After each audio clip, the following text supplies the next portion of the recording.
ये कहानी शुरू होती है एक प्यारे से गांव से, जहां के लोग हमेशा खुश रहते थे। मुस्कुराहट उनके चेहरों से कभी नहीं उतरती थी। उसी गांव में रहते थे 3 दिलदार दोस्त, अज्जू भाई, ज्ञान भाई और सबसे चालाक और स्टाइलिश राय स्टार। ये तीनों बचपन से साथ थे। इनकी दोस्ती इतनी गहरी थी कि लोग इन्हें दोस्त नहीं भाई कहते थे। एक दिन इन तीनों ने मिलकर गाँव में एक बड़ा सा ढाबा खोला। उनका ढाबा छोटी सी जगह में बहुत मशहूर हो गया। हर दिन कई ग्राहक आते, खाना खाते और खुश होकर जाते। सब कुछ बहुत अच्छा चल रहा था। लेकिन फिर एक रात कुछ ऐसा होता है जो उनकी जिंदगी को हमेशा के लिए बदल देता है। रात को जब सारा काम खत्म हो जाता है तो राय स्टार कहता है, अज्जू भाई, ज्ञान भाई, मैं एक जरूरी काम से जा रहा हूँ, तुम दोनों दुकान बंद करके घर चले जाना। ज्ञान भाई कहते हैं, ठीक है भाई, तू जा। राय स्टार अपनी बाइक पर बैठता है और निकल जाता है। ज्ञान भाई और अज्जू भाई अपना काम संभालते हैं। तभी अज्जू भाई हॉस्टल की खिड़की के बाहर कुछ अजीब देखते हैं। दूर कोई चीज खड़ी होती है। वो तुरंत ज्ञान भाई को बुलाते हैं, भाई जल्दी आओ, मुझे कुछ दिख रहा है। ज्ञान भाई आते हैं, दोनों देखते हैं, लेकिन वहाँ कुछ भी नहीं होता। अज्जू भाई हैरान हो जाते हैं, माँ कसम, अभी तो देखा था। ज्ञान भाई कहते हैं, लगता है तू थका हुआ है, तुझे वहम हो रहा है। कुछ देर बाद अज्जू भाई फिर से खिड़की की तरफ देखते हैं और वही चीज फिर से दिखती है, इस बार और करीब। वो फिर से ज्ञान भाई को बुलाते हैं। ज्ञान भाई गुस्से में आकर नीचे उस जगह पर चले जाते हैं। देख, यहाँ कुछ भी नहीं है। तभी पीछे से एक आवाज आती है, ठुंग ठुंग ठुंग ठुंग ठुंग ठुंग ठुंग ठुंग ठुंग सहूर। ज्ञान भाई जैसे ही पलटते हैं, एक लंबा सा लकड़ा लिए कोई उनके सामने आता है और बिना कुछ कहे जोर का वार करता है। अज्जू भाई दूर से ये सब देखते हैं और कांप जाते हैं। लेकिन तभी उनके पीछे से भी आवाज आती है, ठुंग ठुंग ठुंग ठुंग ठुंग ठुंग ठुंग ठुंग ठुंग सहूर।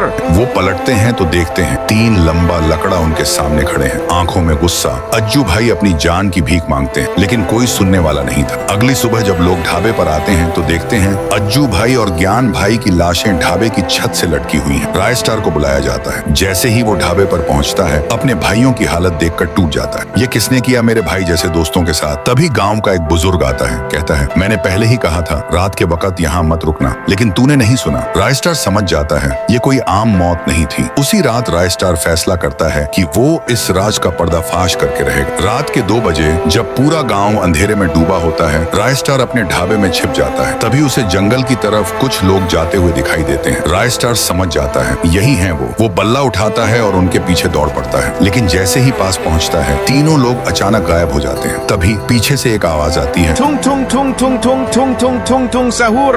राय स्टार वो पलटता है और सामने खड़े थे 3 लंबा लकड़ा। राय स्टार कहता है, तुमने मेरे भाई जैसे दोस्तों को मारा, अब तुम्हारा हिसाब बाकी है। तीनों हंसते हैं, तू क्या करेगा हमारा? लेकिन राय स्टार के अंदर आग जल चुकी थी। एक भयानक लड़ाई शुरू होती है, धुआं, तोड़ फोड़, चीखें, और फिर जब धुआं छंटता है, तीनों लंबा लकड़ा जमीन पर गिरे पड़े थे। राय स्टार ने अपने भाइयों का बदला लिया।